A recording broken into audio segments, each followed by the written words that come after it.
Estimados amigos, hermanos, amados en el Señor, qué bendición es estar una vez más juntos para estudiar la palabra de Dios, para reflexionar sobre lo que Dios tiene para cada uno de nosotros. Un placer estar un miércoles más junto a ustedes y poder compartir juntos el mensaje de la palabra de Dios para nuestras vidas en este tiempo.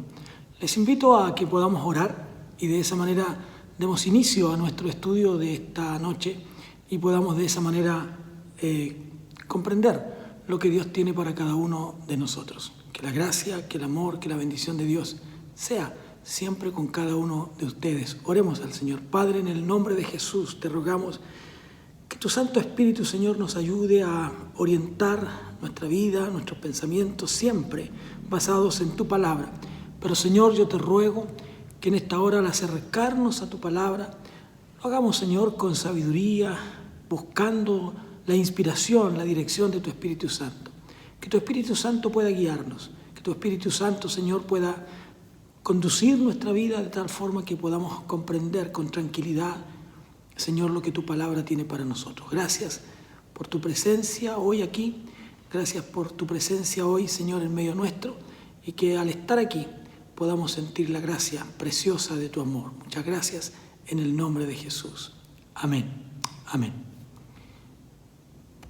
Vamos a meditar entonces en lo que la palabra de Dios tiene para nosotros hoy día. Vamos a terminar este capítulo 24 de Mateo y vamos a de esa manera a dar inicio inmediatamente a lo que es el capítulo 25. Nos quedan solamente un pequeño párrafo desde el versículo 32 hasta el final, que no es tan largo lo que vamos a ver hoy día. Vamos a concluir rápidamente estos pocos textos que tenemos junto a nosotros.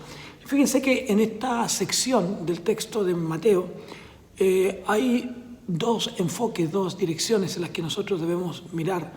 Una de ellas es que, como ya dijimos, ¿no es cierto?, habrán suficientes señales en tocante a lo que habría de ocurrir con Jerusalén. Y también instrucciones acerca de cómo esperar la segunda venida, ¿ya? Así es que vamos a ir inmediatamente a la segunda parte, ¿no es cierto?, a esto de lo que tiene que ver con estas señales que habrán de venir. Cómo esperar, cómo prepararnos para venir en la búsqueda de la espera, en la búsqueda del acercarnos a Dios, pero también en la espera de lo que habrá de ocurrir. Cómo esperar su venida. Y así nos saltamos directamente hasta el versículo 13 incluso del capítulo 25. Así que vamos a mirar este pasaje como un todo. No vamos a cerrar, por decirlo así, el capítulo 24, sino que vamos a seguir la dirección desde el texto 37 hasta el texto 13 del capítulo 25. A partir de ese momento, de este instante en el que encontramos a Jesús, la atención de Jesús se dirige, se orienta hacia los discípulos y tiene relación con lo que habría de ocurrir con su segunda venida, ¿no?, con la culminación del tiempo, del final de las cosas, y por lo tanto, y cómo ellos debían prestar atención debida a este retorno de Jesús. Emplea, yo diría, varios métodos bastante didácticos, ¿no?, para dejar esculpido, por así decirlo, en sus mentes, dejar grabado en sus mentes, ¿no?, la importancia de estar preparados para cuando el Hijo de Dios viniera. Eso es lo que hace, lo que hemos mencionado en otros momentos, lo que hace que los discípulos crean, y sobre todo la iglesia del primer siglo, crea que Jesús vendría en ese tiempo de nuevo, ¿ya? Ese voy a preparar lugar para ustedes, de Juan capítulo 14, ¿no?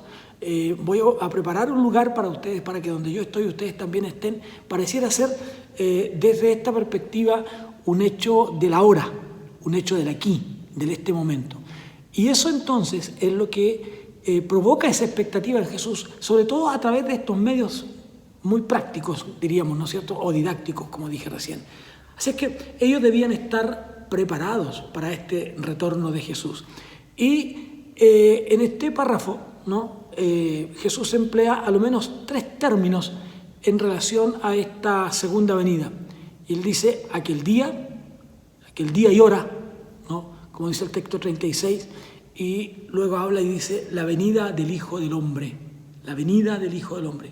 Y finalmente el día en que viene nuestro Señor. La otra parte estaba en el versículo 39, que ustedes tienen ahí en el capítulo 24, el texto 39, dice, ¿no es cierto? Y no entendieron hasta que vino el diluvio y se llevó a todo, así será también la venida del Hijo del Hombre, la venida del Hijo del Hombre. Esta sección emplea estos 3 términos, ¿no? Aquel día y aquella hora, ¿no? Como dice el texto 36, dice, pero el día y la hora, aquel día, ¿no? Y la hora, cuando esto va a ocurrir, es un día en que ustedes no lo saben, ¿no? Ni aún los ángeles de los cielos, sino solo mi Padre. Nadie más que Él sabe aquello. Y luego en el texto 36, como dije recién, ¿no es cierto?, nos habla, en el texto 39, perdón, acerca de la venida del Hijo del Hombre. Y finalmente en el texto 42 dice, velad pues porque no sabéis a qué hora ha de venir, ¿no? En qué día, en qué momento de la historia, en qué momento de vuestras vidas el Señor viene. Eso ustedes no lo saben, eso ustedes no pueden saberlo. En qué día y a qué hora, a qué hora de la historia de la humanidad. Así es que Jesús advierte de esta manera que nadie puede, digamos, dar un pronóstico de cuándo estas cosas habrían de ocurrir. Nadie puede decir en este tiempo, ¿no? Jesús estaba planteando aquí este hecho especial. Nadie puede determinar este día.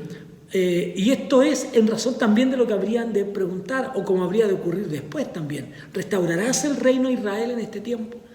Esta inquietud siempre presente en el ser humano de poder descubrir, por decirlo de esta manera, descubrir lo que dice relación con el futuro, ¿no?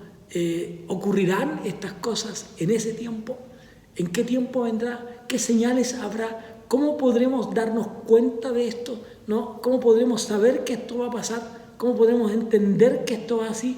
Entonces, él dice, ni aún el Hijo, dice, podría saber la hora de aquellos eventos que estaban preparados, ¿no? Entonces, Jesús, lo que está tratando aquí, diría yo, de decir a los discípulos que en su humanidad, ¿no?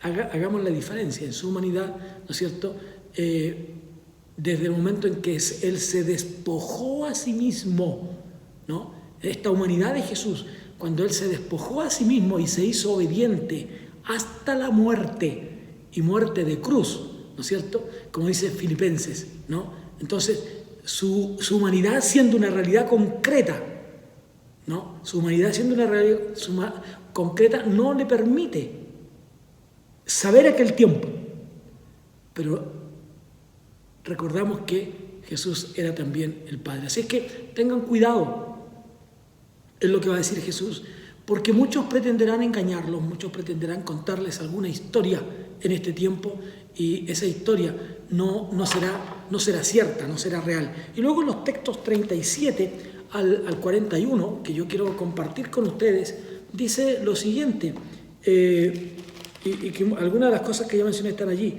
Más como en los días de Noé, así será la venida del Hijo del Hombre, porque como en los días antes del diluvio estaban comiendo y bebiendo, casándose y dando en casamiento, hasta el día en que Noé entró en el arca, y no entendieron hasta que vino el diluvio y se los llevó a todos, así será también la venida del Hijo del Hombre. Entonces estarán 2 en el campo, el uno será tomado y el otro será dejado. 2 mujeres estarán moliendo en un molino, la una será tomada y la otra será dejada. Fíjense que para este pasaje no hay, lo que está diciendo el Señor aquí, no hay una señal específica, ¿no?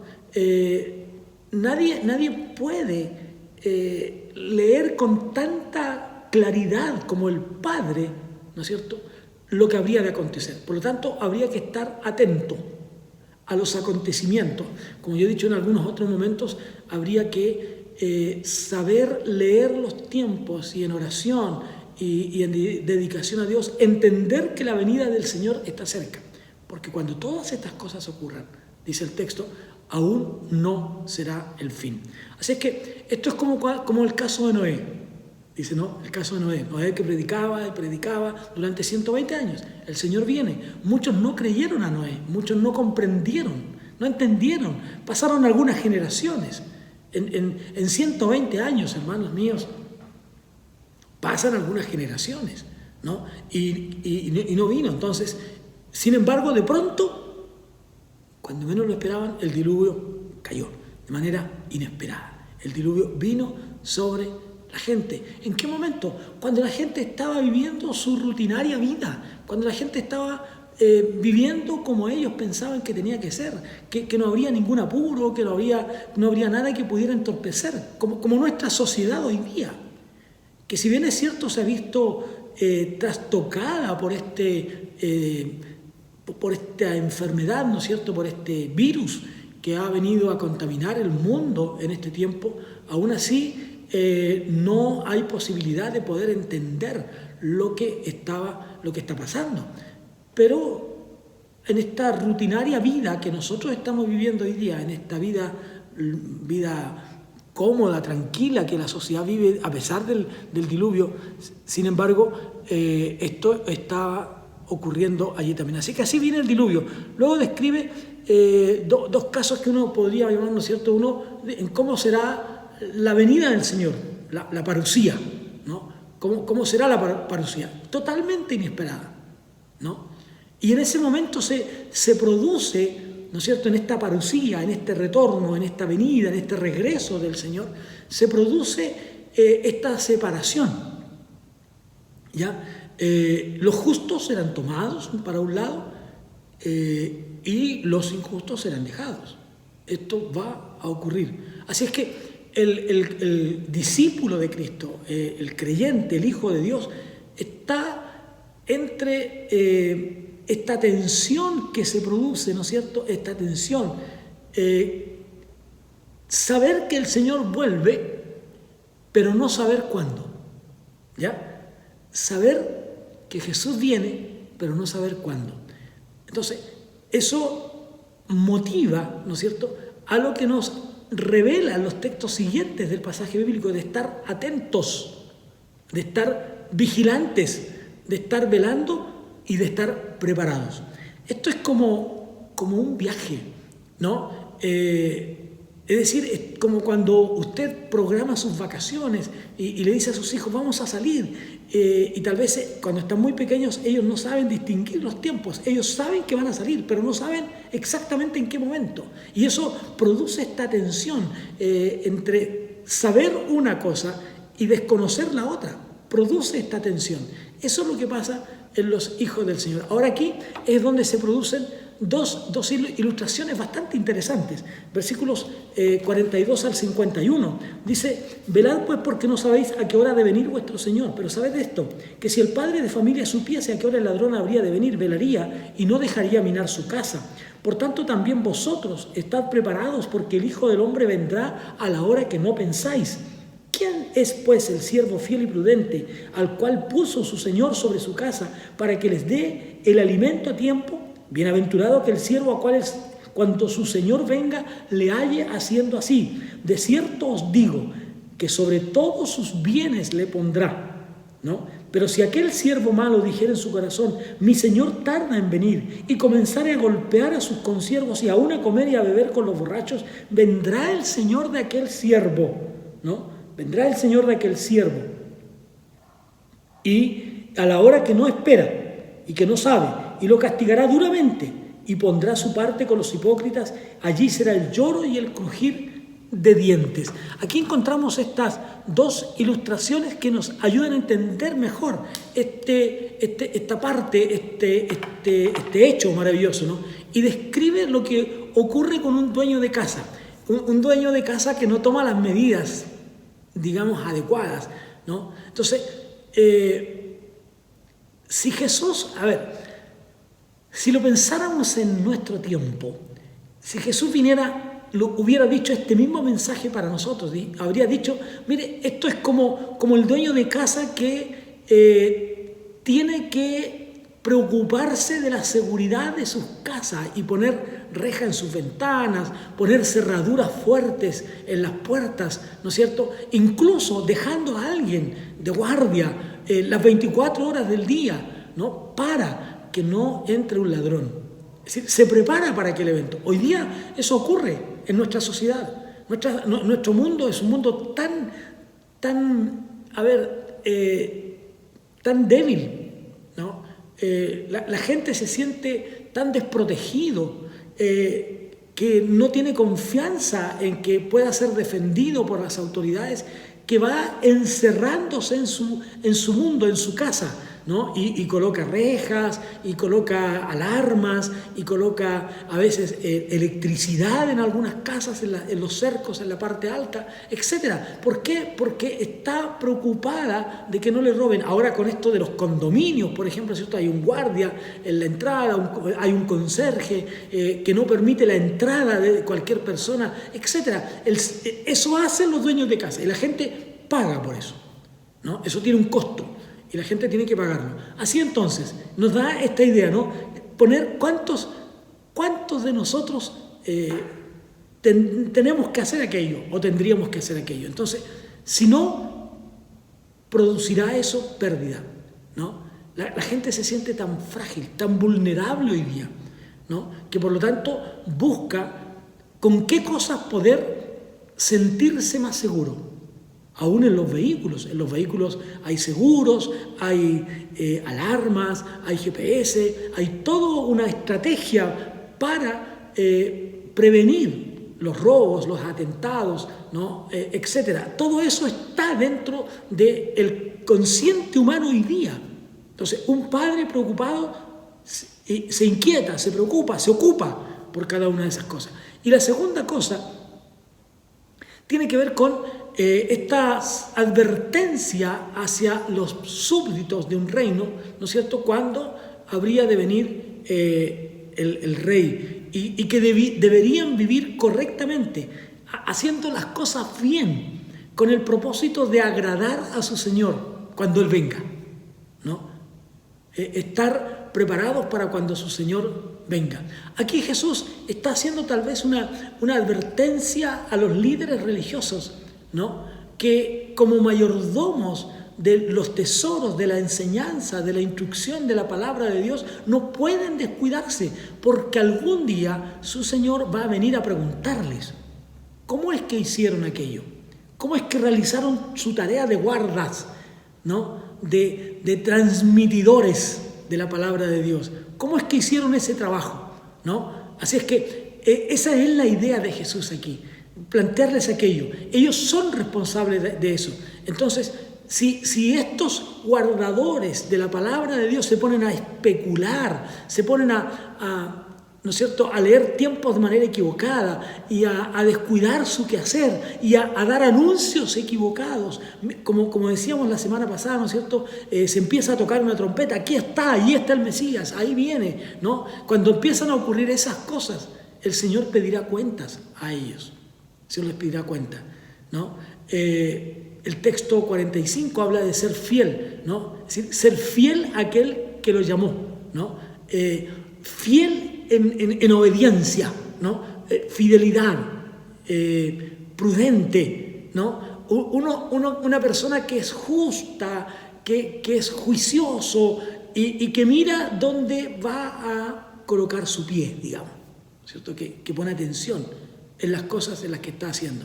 Así es que realmente la única manera de estar preparados para la venida del Señor es estar preparados siempre. Amós diría, prepárate para venir al encuentro de tu Dios, pero prepárate todos los días. Usted no puede descuidarse.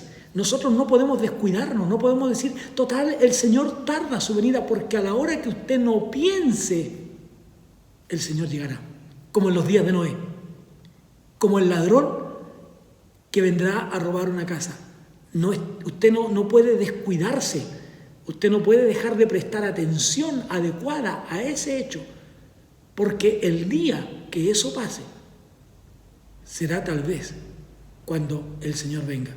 Por eso es que no podemos darnos licencia y decir, no, voy a dejar de ser un buen creyente, voy a dejar de ser un buen administrador de la palabra de Dios por un tiempo total. El Señor, todavía cuando yo analizo y miro los tiempos, pareciera ser que el Señor tarda su venida. Porque a la hora que menos lo pensemos, el Señor vendrá. Ahora bien, siguiendo con esta misma idea, el capítulo 25, los textos 1 al 13, ¿no es cierto? Jesús otra vez ilustra un hecho como con una parábola. ¿Cuál? Como un creyente que debe esperar la venida del Señor. Y yo quisiera leer este pasaje de las Escrituras. Y aquí está esta parábola de las 10 vírgenes. Esta parábola de las 10 vírgenes. Todo que se observa, ¿no es cierto?, en este pasaje bíblico. Todo el capítulo 25 es muy particular en Mateo, ¿ya? En Mateo, usted puede encontrarlo. Si usted se fija en su Biblia, no hay una referencia, como ocurre con otros textos, como el mismo que acabamos de mirar en la venida del Hijo del Hombre, que aparece en Marcos, que aparece en Lucas también, ¿no? Aquí no hay una referencia que aparezca, es muy particular en Mateo, ¿ya? Y él lo toma. Jesús continúa con sus discípulos en este círculo, en este lugar que está con ellos, con este discurso, ¿no es cierto? Y les plantea esta verdad. Y lo junta, ¿no es cierto?, como con una partícula de unión, ¿no es cierto? Y por eso dice entonces, ¿no? En razón de acuerdo a lo que ya les he mencionado, y junta esta expresión. Recordemos que los textos, la Biblia, ¿no es cierto?, en sus orígenes no tenía textos separados como lo tenemos nosotros hoy día. No habían textos, era una continuidad. Entonces dice, entonces, ¿no? En razón de, por lo que acabo de decir, ¿no? Y que se usa esto muchas veces, entonces, ¿no es cierto?, viene lo que dice después. Entonces el reino de los cielos será semejante a 10 vírgenes que tomando sus lámparas salieron a recibir al esposo, ¿no? Es decir, será comparado. Eso es, será semejante a 10 vírgenes. Podemos compararlo, ¿no?, a la experiencia de 10 mujeres vírgenes. ¿Por qué usa este término de mujeres vírgenes? Porque en el tiempo de Jesús, ¿no?,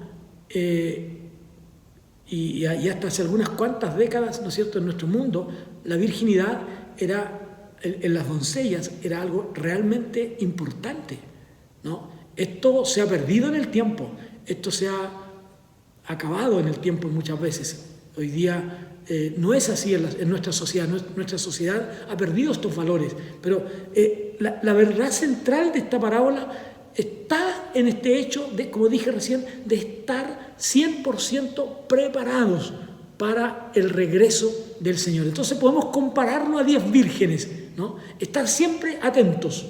Aquí reúne estas categorías, estos requisitos, diría yo, de una alegoría, pues hay varios elementos que tienen un significado y por lo mismo, ¿no es cierto?, el novio, por ejemplo, es la figura central y el novio aquí representa a Jesús.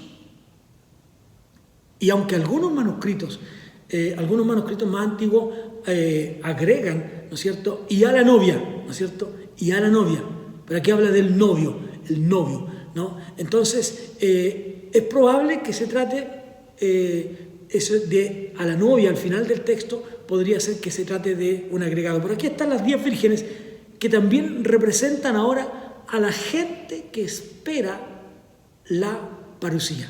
Entonces, el novio es la figura central que nosotros podemos colocar ahí y que representa a Jesús.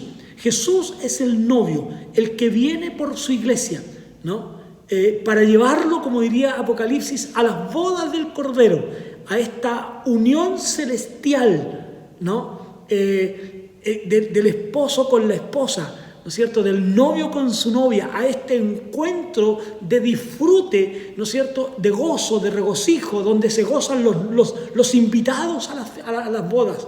Así ocurrirá en la eternidad también, ¿no es cierto? Se encontrará el novio, Jesús, con su iglesia, esa iglesia universal por la que Él vendrá a buscar. Así es que todos los que se identifican con la causa de Cristo, que se identifican con Jesús como el Señor de sus vidas, ellos serán los que irán a la gloria eterna, a este encuentro con el novio que es Jesús. Eso es. Entonces, cuando esto ocurra, cuando el novio venga, habrá muchos que no estarán preparados totalmente. Habrá muchos que han pensado que podrían todavía haber tiempo ¿ya? Habría tiempo para jugar a ser cristiano, habría tiempo para llevar una vida tal vez licenciosa, habría tiempo para llevar una vida de entretención cristiana, pero no de un compromiso real. Porque en el tiempo de Jesús, ¿no?, según la costumbre del tiempo de Jesús, cuando había lo que se conoce como el desposorio, ¿no es cierto?, había a lo menos unas 3 etapas en cuanto a esta preparación, ¿no? Primero había una concreción del compromiso, y esta concreción del compromiso se realizaba cuando el padre y tanto del novio como de la novia se reunían para juntos establecer formalmente el pacto. Un pacto inquebrantable, ¿no? Inquebrantable. Un pacto que se sellaba y que se apartaban, porque era un compromiso concreto, real, ¿no? Entre el padre del novio y de la novia, y que era transmitido a estos dos, y por lo tanto se les separaba para lo que vendría más tarde con el matrimonio. Y era un compromiso que no se podía disolver salvo por infidelidad, es decir, que el novio o la novia tuviera alguna relación con otra persona, o también por la muerte. Por eso es que muchas veces se habla de una viuda virgen, ¿ya? De una viuda virgen, que no necesariamente es una mujer casada, sino que puede ser una mujer comprometida en matrimonio, comprometida. Hermanos, ¿cómo sería diferente nuestra sociedad en este tiempo si las personas fuéramos realmente comprometidos con nuestras convicciones? ¿Cómo la iglesia de hoy sería distinta, diferente, si nosotros tuviéramos un compromiso real, genuino con la iglesia del Señor y con la palabra de Dios? Podríamos influir en esta sociedad. En segundo lugar, luego de este compromiso y el pacto de matrimonio que hacían los padres del novio y de la novia, ¿no es cierto?, se establecía una reunión, una reunión en casa de la novia, estando presentes estos novios, ¿no? Así es que los padres eran partícipes, eran testigos de este desposorio, ¿ya? Los padres eran testigos de este desposorio. Y se consideraba, como dije, ¿no es cierto?, un compromiso tal que solo podría romperse con el divorcio. Pero para que hubiera divorcio debía haber infidelidad o la muerte. Y en tercer lugar, en este proceso, ¿no?, en tercer lugar, después de algunos meses, venía el matrimonio formal, el casamiento. Entre el casamiento y el desposorio de Jesús con la Virgen María es que ella queda embarazada. Por eso en esa experiencia, ahí tenemos un gran ejemplo de eso, ¿no? Un gran ejemplo. Por eso es que José está tan preocupado.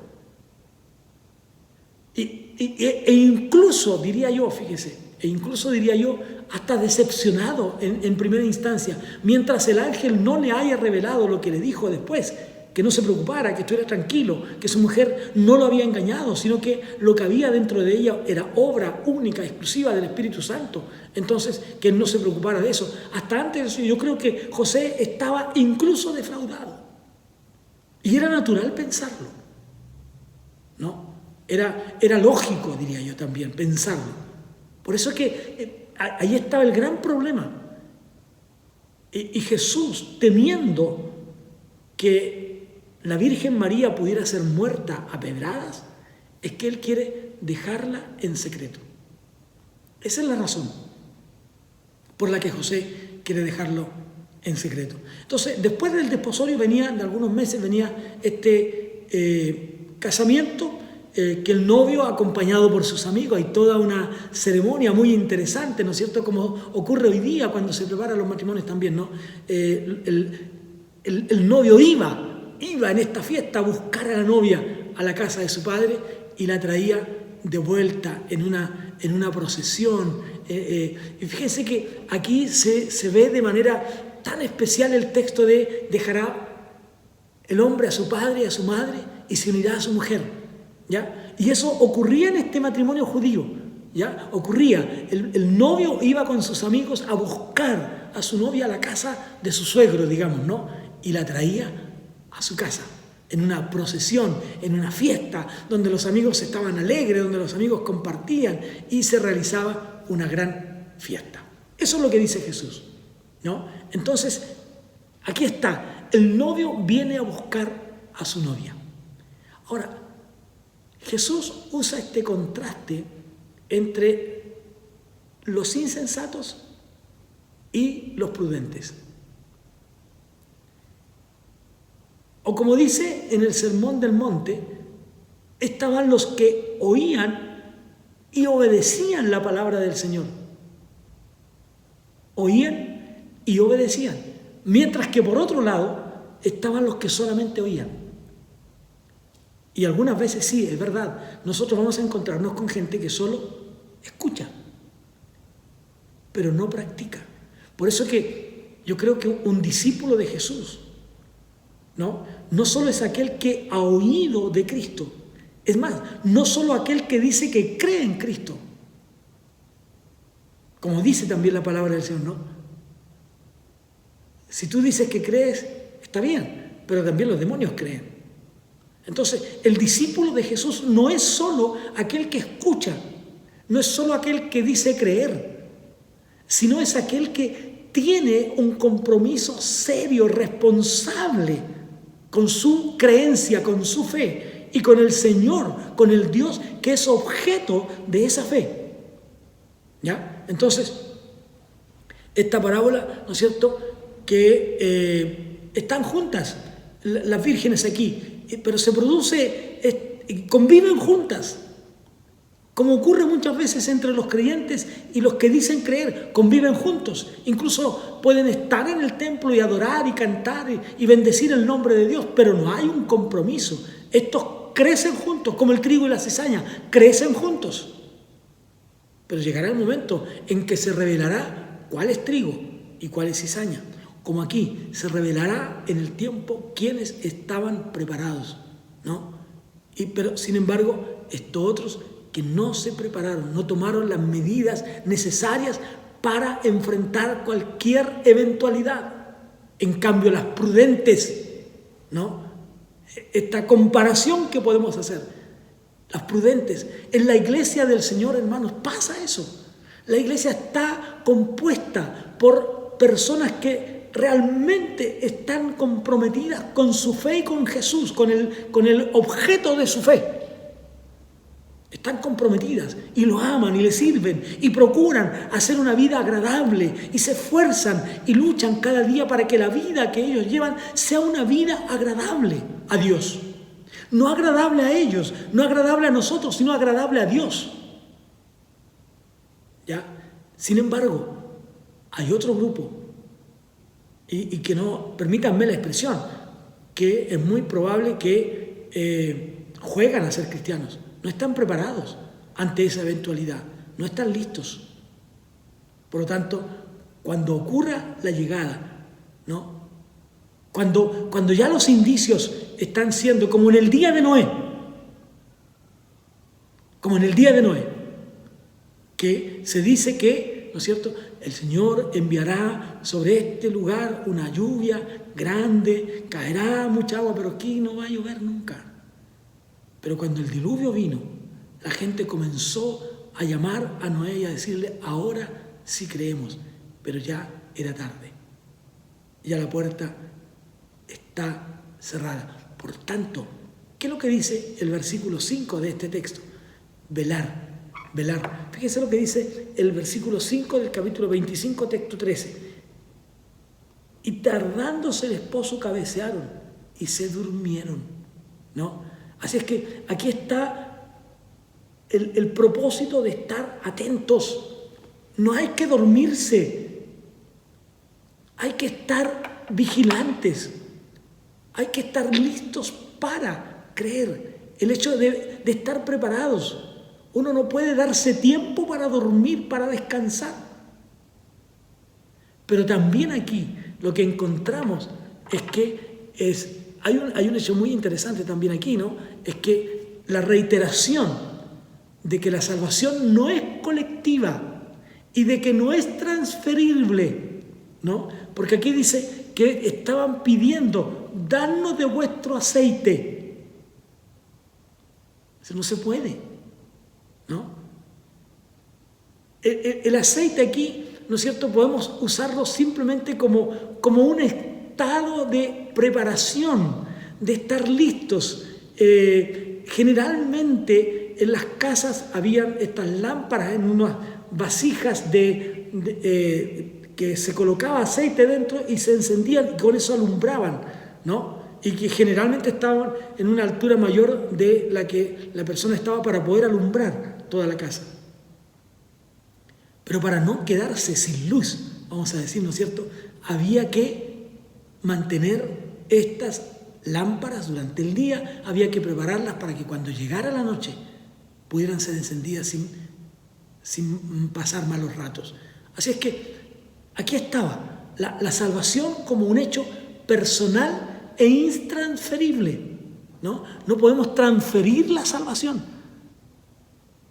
Lo que dice Hechos 16:31, serás salvo tú y tu casa, significa que por medio de lo que usted ha aprendido de Dios, usted puede compartir su fe con otros para ayudarle a que ellos también sean salvos, ¿no? Así es que, ¿qué es lo que dicen las prudentes? No podemos, ¿no? No podemos. Y aquí, en esta negación triple, ¿no es cierto?, del griego, que podemos traducirla, pero de manera muy literal. No, para que no nos falte a nosotros. ¿Ya? Así es que tengamos esa precaución.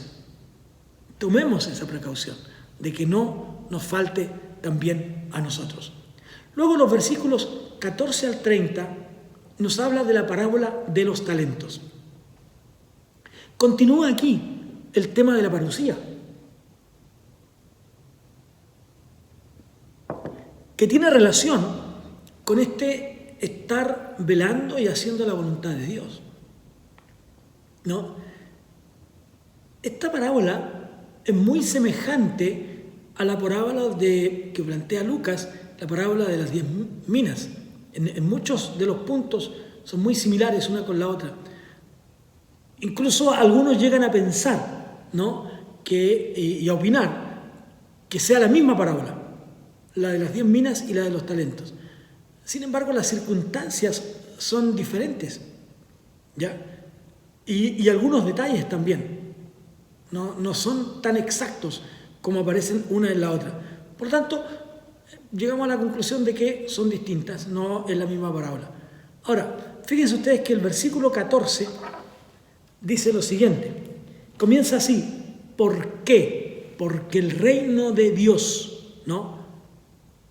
Así es que dice, porque el reino de Dios porque está estrechamente ligada la relación, ¿no?, de las 10 vírgenes, ¿no? Eso de las 10 vírgenes, porque el reino de Dios, el reino de los cielos será. Fíjense lo que dice el texto, porque el reino de los cielos es como un hombre que yéndose lejos llamó a sus siervos y les entregó sus bienes, ¿no? Es decir, un hombre yéndose lejos, llevando a este hecho especial. Entonces, porque el reino de los cielos. Así es que aquí hay una relación, ¿no? Se repite en el texto griego, ¿no es cierto?, esta idea del reino de los cielos. La verdad, podríamos decir, aquí está la verdad. Si uno pudiera sacar de aquí una verdad central, diríamos que esa verdad central es que cada uno tendrá que rendir cuentas a Dios por la administración. Tendrá que dar cuentas a Dios por la administración y por las oportunidades que ha recibido. Es decir, usted y yo tendremos que presentarnos a Dios, tanto por las habilidades, por los dones, incluso por las habilidades innatas que hemos recibido. ¿Hasta qué punto hemos sido responsables con ellas? ¿Hasta qué punto hemos logrado hacer de nuestras habilidades, de nuestros dones, ¿no? Y de las oportunidades que hemos tenido, hasta qué punto hemos sido responsables? Y el premio será en base a esa fidelidad. Ahora, sin duda que aquí el relato lo que nos hace es ponernos la doctrina de la mayordomía integral. Somos mayordomos de Dios. Mayordomos de Dios. Por lo tanto, es necesario entender que al dirigirse a los discípulos con esta parábola, el Señor también se está dirigiendo a usted y a mí. Somos mayordomos, pero mayordomos en todas las áreas de la vida, en todas las cosas que el Señor nos ha colocado para desenvolvernos en la vida, todas y cada una de nuestras habilidades. Así que hay una advertencia para los flojos, diríamos, ¿no? Fíjese que esta parábola nos presenta a 3 siervos, ¿no es cierto?, que recibieron distintas cantidad de bienes de parte de su amo. Y se distribuyen en base a la decisión del amo, a la soberanía del amo. Pero también aquí, creo yo, opera la capacidad individual de cada uno de los siervos. No a todos se les puede entregar lo mismo, porque no todos tendrán la capacidad de poder administrar. Entonces, aquí tenemos que entender, Jesús no nos dice que el amo, en esta parábola, al leerla, no nos plantea que Jesús haya dicho, mire, de esta manera tienen que hacerlo para que lo que les estoy entregando ustedes puedan sacarle provecho, sino que simplemente le entrega a cada uno una cantidad de bienes. Aquí el término talento, ¿no?, se translitera un término griego que es talantón, ¿ya? Aquí es eso lo que se está haciendo, está traduciendo un texto, un vocablo griego que se translitera más que se traduce, ¿ya? Y el talentón era aproximadamente el equivalente a unos 34 kilos, ¿ya? 34 kilos. Que podría uno tomarlo tanto para algunos metales como el cobre, la plata o el oro. El término dinero empleado en los textos 18 y 27 de este capítulo, que dice lo siguiente: pero el que había recibido uno y cavó la tierra y escondió el dinero de su señor, ¿no? Y el 28 que dice: quitadle pues el talento y dadlo al que tiene 10 talentos, ¿ya? Y el 27 también dice: por tanto, debíais haber dado mi dinero a los banqueros. Este término dinero que se traduce aquí, ¿no?, que se traduce dinero, ¿no?, viene de ese griego que significa plata, ¿ya? Plata.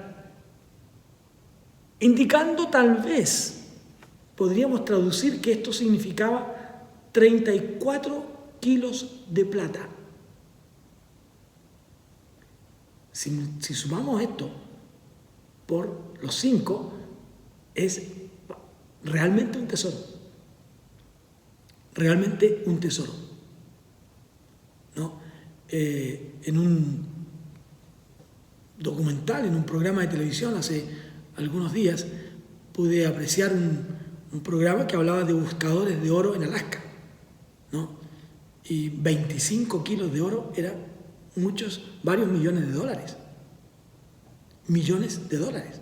Así que imagínese usted, aquí podríamos estar hablando de unos 34 kilos de plata para cada uno de los seguidores. Podemos entonces ahora asimilar esto con nosotros. El Señor nos ha entregado un tesoro invaluable, como nuestras habilidades. El Señor nos ha entregado bendiciones. El Señor nos ha entregado bienes. El Señor nos ha presentado delante oportunidades, y por las cuales nosotros tendremos que dar cuenta.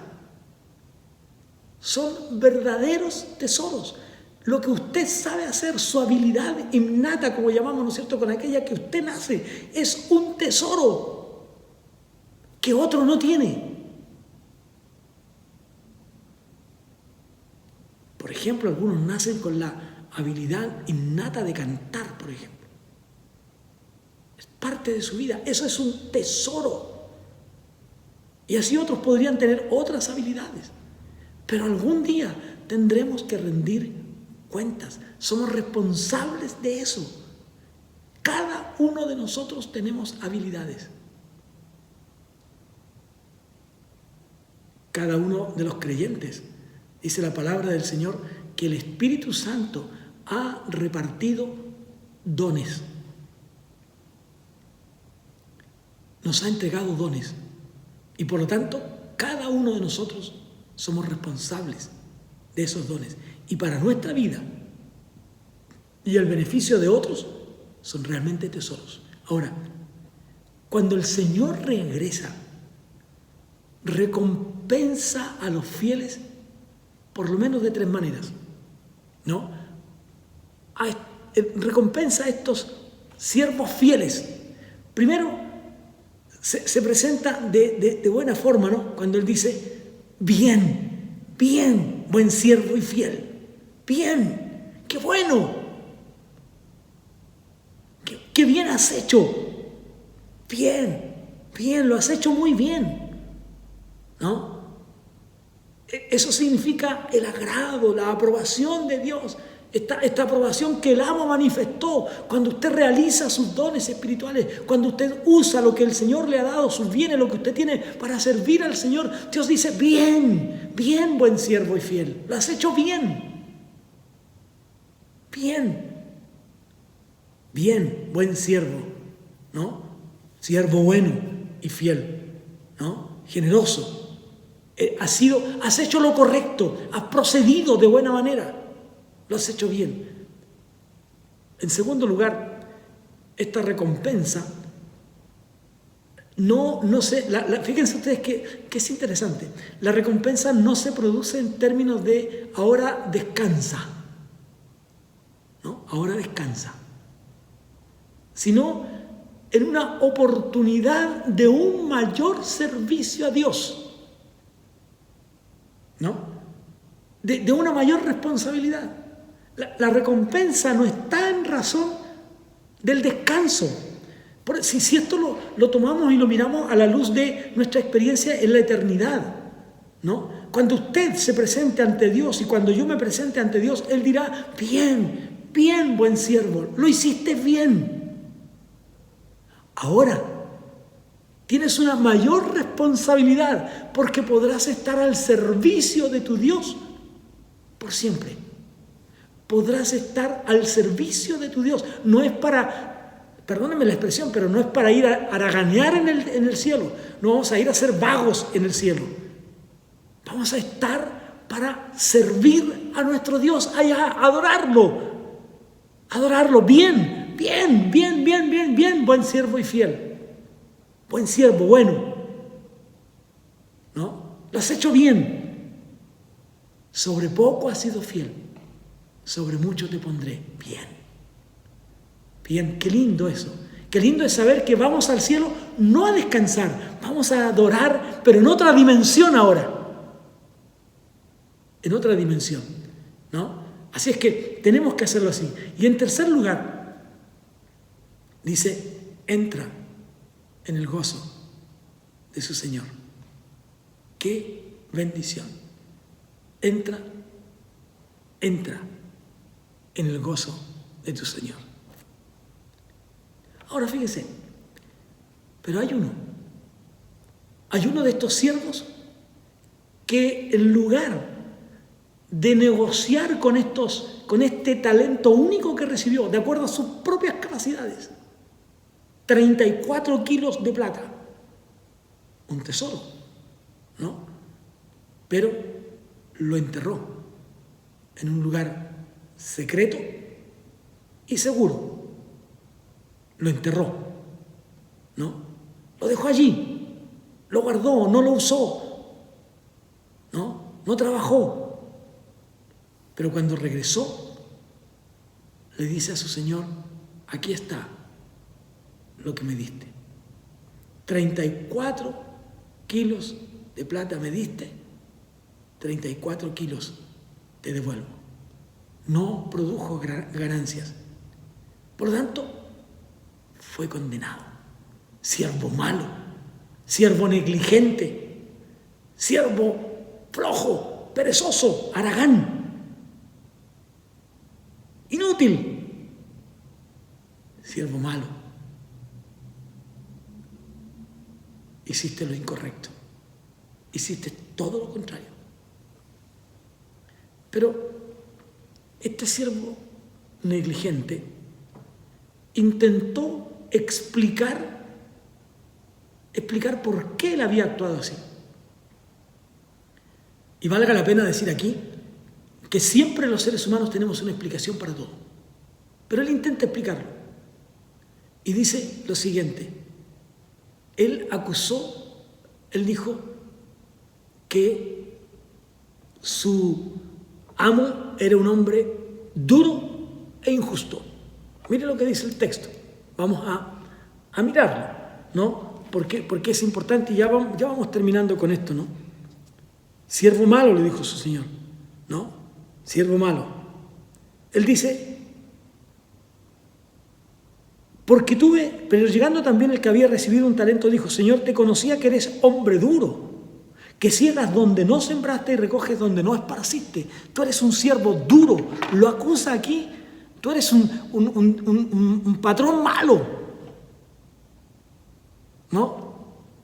Lo acusa en su carácter. Tú eres un amo duro, ¿no? Tú eres alguien que no actúa de manera correcta. Este hombre no había una actitud de amor hacia su amo, sino de miedo.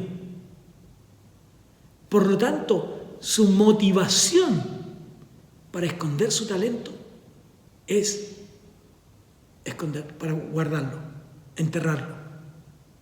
Cuando usted tiene como motivación su amor a Dios, usted dejará su vida sirviendo al Señor.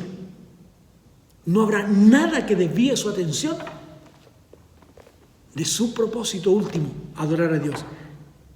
Y mire, tuve miedo. Y luego, él confiesa ese miedo. Yo sabía que tú hacías las cosas de esa manera, dice. Tuve miedo y fui y escondí el talento en la tierra. ¿Qué tiene lo que es tuyo? Respondiendo su Señor le dijo, siervo malo y negligente, sabías que ciego donde no sembré y que recojo donde no esparcí. Por tanto debías, haber dado mi dinero a los banqueros y al venir yo hubiera recibido lo que es mío con los intereses. Quítenselo y dadlo al que tiene 10 talentos. Hermanos amados, nosotros somos siervos de Dios. Y por lo tanto, usted y yo estamos llamados a trabajar lo que el Señor nos ha dado. Hay un himno precioso que dice: pronto la noche viene, tiempo es de trabajar. Pronto la noche viene. Es decir, pronto el tiempo viene en que hay para trabajar, pero llega la noche y no podemos hacerlo. Y tenemos que tener esa precaución, ese cuidado, ¿no? Pronto la noche viene, ¿no? Y usted tiene que estar atento a eso y saber que eso va a ocurrir. Saber que eso va a ocurrir. Por eso debe estar usted preparado. Pronto la noche viene. Tiempo es de trabajar. Los que lucháis por Cristo, no hay que descansar. Cuando la vida es sueño, gozo, valor, salud, vigor, y es la mañana hermosa de la juventud. Pronto la noche viene. Tiempo es de trabajar. Para salvar al mundo hay que batallar. Cuando la vida alcanza toda su esplendidez, cuando es el mediodía de la madurez. Pronto la noche viene. Tiempo es de trabajar. Si el pecador perece, idlo a rescatar. Aún a la edad madura, débil y sin salud, aún a la misma tarde de la senectud. Pronto la noche viene, listos a trabajar, listos que muchas almas hay que rescatar. ¿Quién de la vida el día puede desperdiciar? Viene la noche cuando nadie puede obrar. Llegará el día en que no podremos trabajar. Pero hoy es tiempo. Usa tus dones y talentos y habilidades para servir al Señor. Dios soberano, bendícenos y que seamos como aquel siervo que tú dirás: bien, buen siervo, bueno y fiel. Entra en el gozo de tu Señor. Amén. Que Dios le bendiga y que ese sea su anhelo, su deseo de ir a gozar a la presencia del Señor. Y cuando la noche llegue, cuando el Señor le llame a su presencia, ya no será hora de trabajar. Será hora de ir al descanso de la jornada, pero para seguir laborando en adoración, en servicio, en la gloria eterna a nuestro Dios. Que Dios les bendiga. Nos encontramos el próximo miércoles en un nuevo estudio de la palabra del Señor. Mateo, capítulo 25, la última parte, y ya iniciaremos con el capítulo 26. Un abrazo.